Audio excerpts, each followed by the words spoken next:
What's up? This is Jackson Kirkpatrick of kirkspitchingperformance, and this is the ultimate guide to velocity. First,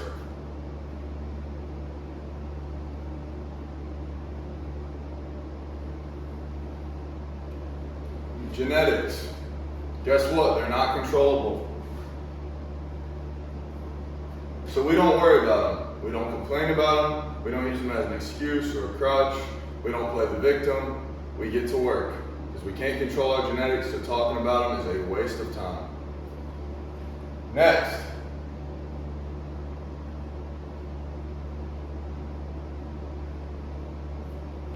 Mechanics. Mechanics are of utmost importance. Once you have the physical capacity to throw hard, if you can't get into good ranges, if you aren't strong, if you're not fast, if you aren't a good mover, meaning you can't get in and out of positions well, if you have no rhythm and timing, then your mechanics on the mound aren't really going to matter. If all you're capable of throwing physically with perfect mechanics is 85 miles per hour, why are you working on your mechanics? I see this time and time again. Guys working on their mechanics when their mechanics are already pretty good. What are you going to do? Go from 84 to 85? 80% of the work gets 20% of the product or the result. 20% of the work gets 80% of the result.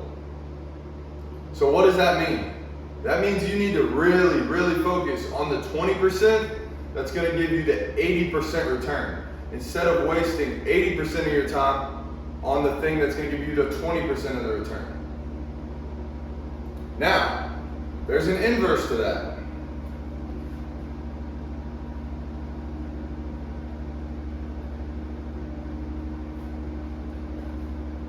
Strength. I also see way too often guys that are incredibly strong in the weight room, can squat 500 pounds, deadlift 600 pounds, split squat 400 pounds, bench press 300 plus.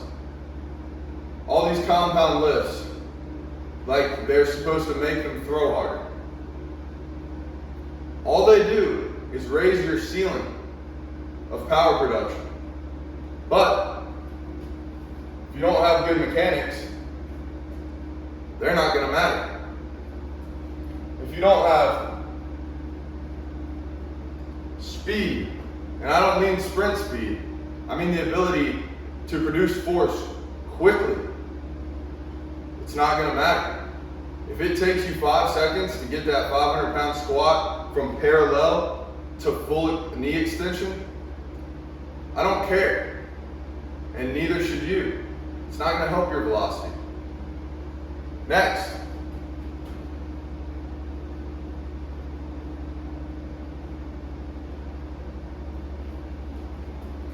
I hate the fact that this has almost been turned into a buzzword, because I don't think people truly know what it means. People mistake mobility with flexibility. Flexibility means I can stand here and let gravity pull me into a position in which my spine is flexed and I can touch my toes. That doesn't really matter. Mobility is the ability to get in and out of that in range efficiently, consistently, and with good patterns. That's what we consider active range versus passive. When you're on the mound, it is very active. Okay? So if you can passively stretch, look, I don't have very much yard. There's guys I know that could get, I'm going to cheat it just for example, can get all the way down there. But then on the mound, they can't get there because they have flexibility, but they don't have mobility. So, how do we gain mobility? Well, if you're already flexible, you need to be focusing on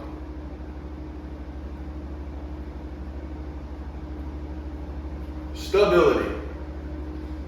Because you may be able to get in the range, but you're not strong enough to control the range.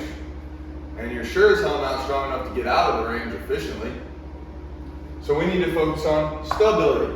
And no, stability does not mean standing on a BOSU ball. Okay? Stability does not mean balancing. Okay? Having someone throw you tennis balls and balancing. Okay? Stability doesn't mean any of that.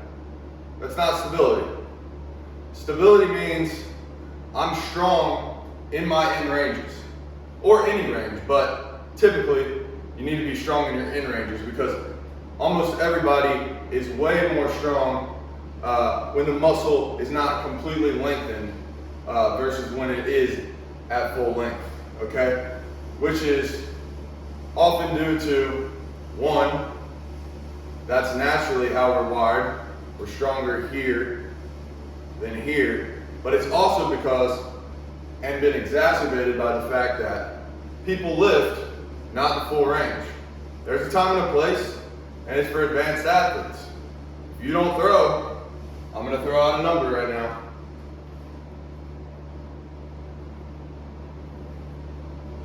"95 miles per hour. It's highly unlikely that you should be lifting not to depth. And by depth, I mean your full range.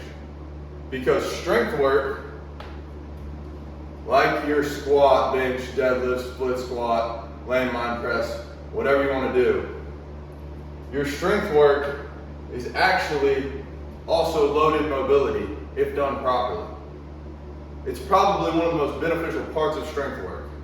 If we go to full range, we are letting, just like gravity takes us into this, we are letting the weight take us into a deep range. We have to stabilize it because there is load, and then we get out of that range with load. That is weighted mobility. Weighted mobility. It is a very, very important concept. Okay, so how do we train all these things? What's the system? Well, I'm going to give you a few tips real quick. The first thing, the first lesson to gaining efficient mechanics, good strength, good speed, good mobility, good stability. The first thing is don't get tied to a philosophy.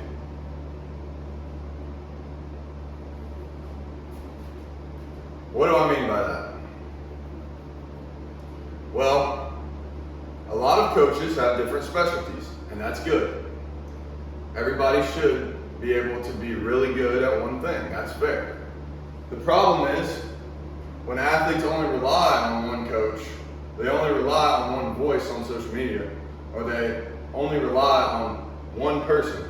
Unless that person is really good at everything, meaning they're a specialized generalist or a generalized specialist, something to that effect, then they're likely going to be focusing on just one part of the equation, at least way more heavily than others.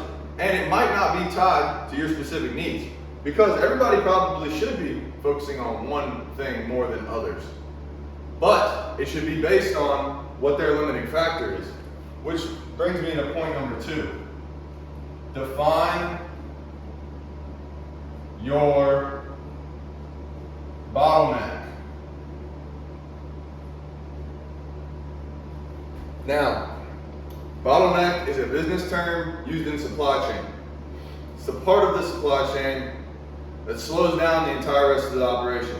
It is the limiting factor.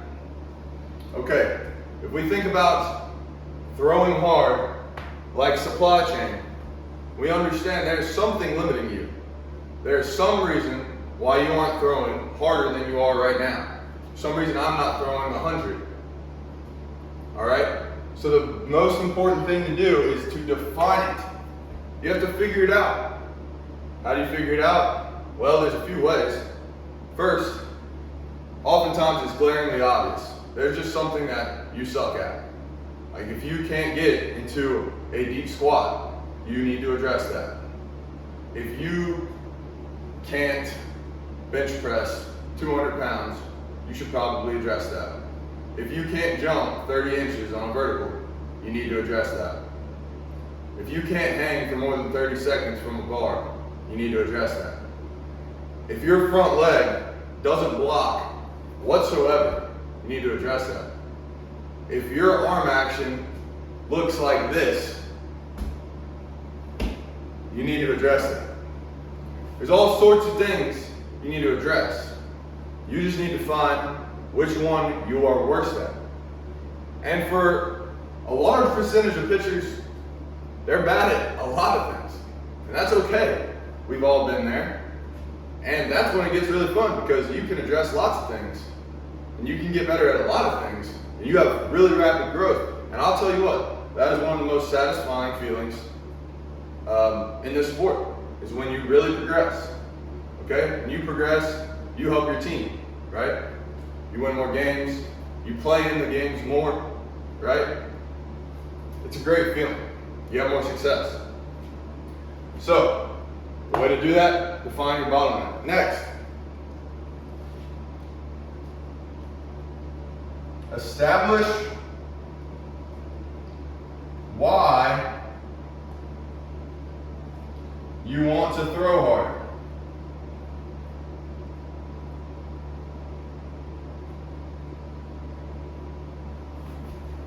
Seems obvious,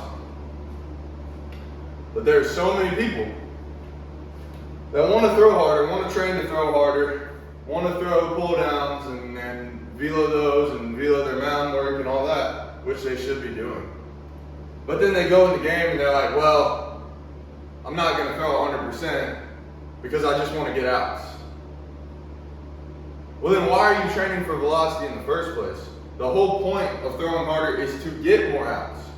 We have to remember that. I think people forget. They think that the reason they want to throw harder is so they can get recruited or signed. But why do you get signed or recruited if you throw harder? Because you're capable of getting more outs. So what really matters here is the game. When you're training, you should be thinking about getting better at the game. So if you're going to throw really hard in bullpens, throw hard in the game. When you get out there, trust that you will throw and execute pitches where you want them at high intents. That's the whole point that we're training velocity. You get more outs, you give up less hits, you get more weak contact, you get more chases. Velocity's great, stuff is great in the game, not just as a recruiting tool, not just to get signed. You have to throw hard to get good hitters out. There are outliers, but they rely on other things. They rely on movement profiles. Greg Maddux, sinker took a right turn right before home plate. He's also throwing to a larger zone than the trackman zone that we see now. So don't think that your 86 mile per hour dead zone fastball is going to play because you hit your spots. Okay? I mean, you should think that while you're pitching in your game, but when you're training, you should think, okay, I need to get better. There are guys that can throw 90 and play in the big leagues, but they're very, very, very few and far between. They have elite mental games, and they probably have the capacity to throw harder than that, or at least did at one point. And they have ridiculously good movement profiles on all their off-speed stuff and throw the ball literally where they want, whenever they want. If you think you have good command and you're a high school player, I promise you, you don't. Unless you are literally one of the best high school pitchers in the country, you probably don't have great command. You might have it relative to your peers, and that's great, you're on the right trajectory, But the zone gets infinitely smaller the higher up you go in baseball. And your stuff matters infinitely more because hitters get really good. Okay. Now, we talked about mechanics, strength, speed, mobility, stability, but we didn't harp much on mechanics because while they are probably the most important thing, because that's the skill that we're training, is to throw a baseball. People try to make mechanical adjustments that they aren't physically capable of doing, right? They try to do things that their body can't do yet. That's why I'm so big on training your body to be able to do these things and then going back and fixing this. But let's say that you are in a spot where you can do these things really well. Now we need to get into mechanics. So the first thing, my first advice with mechanics, go watch guys that throw really hard, execute pitches, right? They can throw the ball where they want and they can throw really hard, that are similar heights and weights and natural anatomical, and you have natural anatomical similarities, meaning your hips, all right, the way that you just move in general, caused by the anatomy of your body, right? Find guys that are similar to you that move really well with the same genetics that you have. Watch them and don't overanalyze it. Just watch them. Try to copy it. Try to copy it. You're naturally going to still move like you, but visual learners, a lot of people are just going to learn by seeing someone do it. That's going to shortcut a lot of your issues right there. That's been one of the biggest tools. Let's say you're not a visual learner. Watch people that throw really hard talk about how they throw really hard. All right, listen to those people. Or people that really understand how hard throwers throw hard, right? Because not all good coaches were good players. I think that's an important concept to understand as well. Now, it definitely helps. It is a huge asset. But I'm just saying that you can still listen to people that weren't great players if they truly understand the game. All right. So we hit these points. We talk about mechanics. There's some other points to go into. We'll get to those in a later video. But right now, you have a general understanding of the bullet points and what you need to do. And I forgot one thing. It's probably up there with the most important things.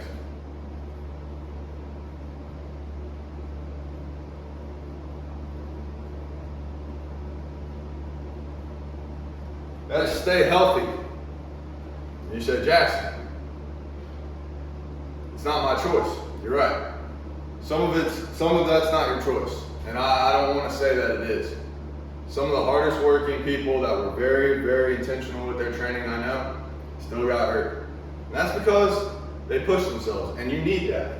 You need to push yourself to get these adaptations that make you throw hard. But you need to push yourself in a way that's intelligent, right?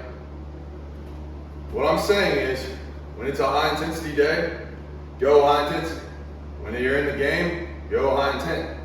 But what people do is, they don't go high intent in the game, but they'll go high intent every day that they play catch, right? You're just putting more fatigue on your arm, all right?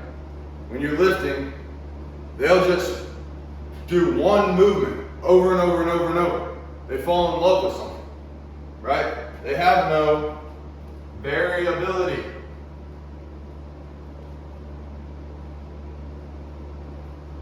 Or ability to self-organize in a way that prevents injury. So they're not good compensators because they haven't become good athletes oftentimes. Now I'm not saying that's the case with all injuries at all. I'm not saying that at all. There is some genetic components to injuries and there's workload components to injuries, right? pitching 1 inning a year versus pitching 200 innings a year, yeah, your injury risk is going to go up a lot. But variability, meaning we don't just do a few things. We do everything in the weight room. Okay? We do it intentionally. We have a reason for it.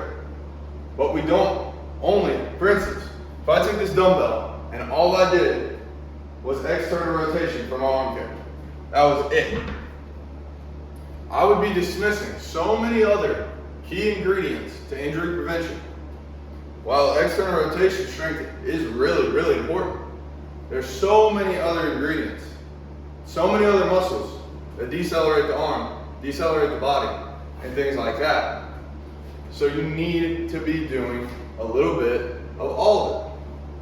You also need the ability to self-organize, and self-organization allows you to complete the task healthy, without conscious thought, and efficiently. And the way to train that is to throw yourself in to more variability. The more variability in problems that your body has to solve without you thinking, the better athlete you'll become, better you can self-organize. So that's my spiel on staying healthy, the importance of it, and some of the concepts that will help your chances of staying healthy. And then remember, before we go to mechanics, we need to make sure that we can actually do the mechanics that we want physically. So building physical capacity, strength, speed, mobility, stability, etc. And then the mental, knowing why you want to throw harder, which is for the game. Defining, which this is the intention, and then working smart and working hard. Define your bottleneck or your limiting factor. And don't get tied to one philosophy. All right. Hope you all have a wonderful day, and I hope that helped. Hit the subscribe button if you want to see more videos like this. Follow me on Instagram, kirkspitchingperformance. Check out the website, kirkspitchingperformance.shop, and send me an email, jkirkpatrick2002@gmail.com, if you'd like more information about training with me. Thank you very much. Have a nice day.